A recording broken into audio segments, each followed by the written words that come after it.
Assalamualaikum warahmatullahi wabarakatuh. Perkenalkan saya Andi Ilma Prianti dengan NIM L0211810818 dari Prodi Manajemen Sumber Daya Perairan. Di sini saya akan menjelaskan tentang rehabilitasi terumbu karang melalui kolaborasi terumbu buatan dan transplantasi karang. Selanjutnya itu kita masuk pada bagian pendahuluan. Nah, upaya pelestarian terumbu karang di perairan Indonesia mutlak diperlukan. Indonesia dikenal sebagai salah satu pusat keanekaragaman hayati laut dunia dengan kekayaan terumbu karangnya.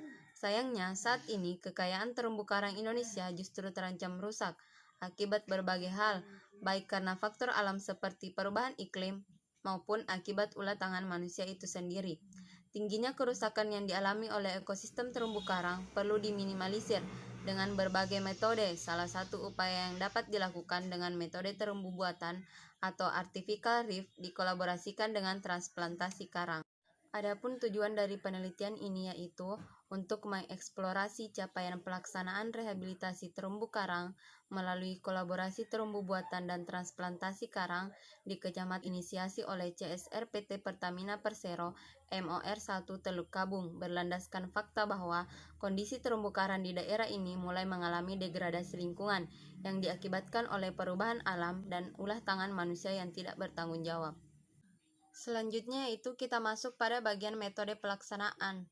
Metode pelaksanaan di sini terbagi menjadi dua. Yang pertama itu pembuatan terumbu buatan yang dimulai dengan pembuatan beton kubus, kemudian terumbu buatan disusun membentuk piramida yang dimana dilakukan dengan kolaborasi transplantasi karang.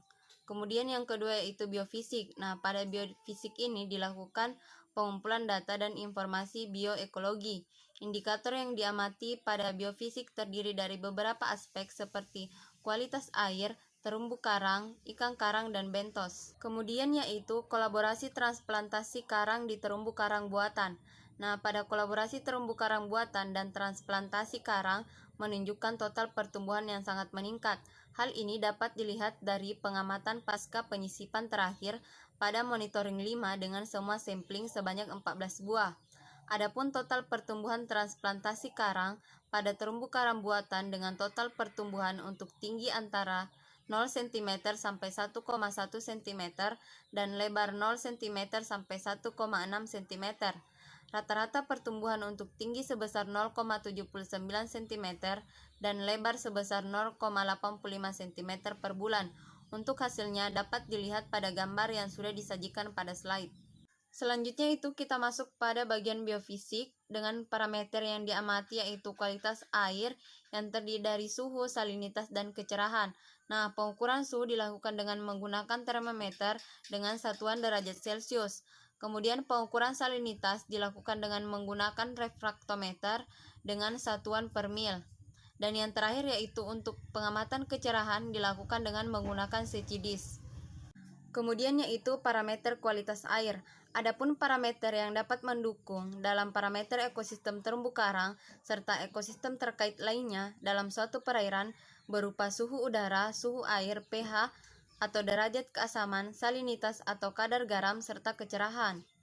Parameter kualitas air di lokasi penanaman terumbu buatan yang dijadikan lokasi rehabilitasi terumbu buatan tidak mengalami data yang banyak berubah, baik dari awal dilakukan survei lokasi hingga monitoring terakhir. Hal ini dikarenakan pada saat dilakukan pengambilan data, cuaca tidak mengalami perubahan yang sangat signifikan. Untuk hasilnya dapat dilihat pada tabel yang sudah disajikan pada slide.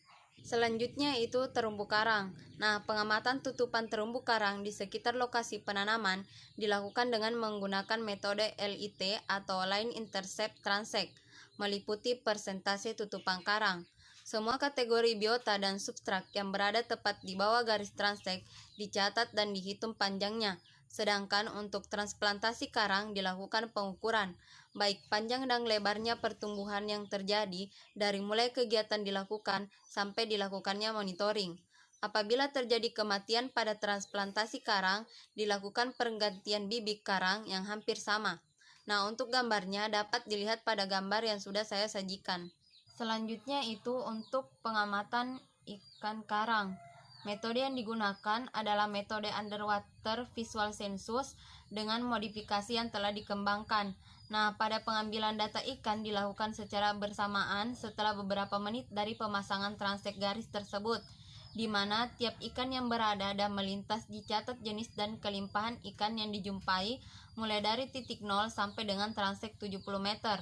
Luas pengamatan tiap sisi kanan dan kiri masing-masing 2,5 meter, sehingga area pengamatan mencakup luasan 350 meter persegi. Dapat juga diambil foto dan video bawah air untuk ikan yang sulit diidentifikasi secara langsung, lalu diidentifikasi menggunakan buku literatur Gerald R. Allen, Reef Fish Identification dan Marine Fishes, dan Peter Tonozuka, Indonesian Reef Fishes.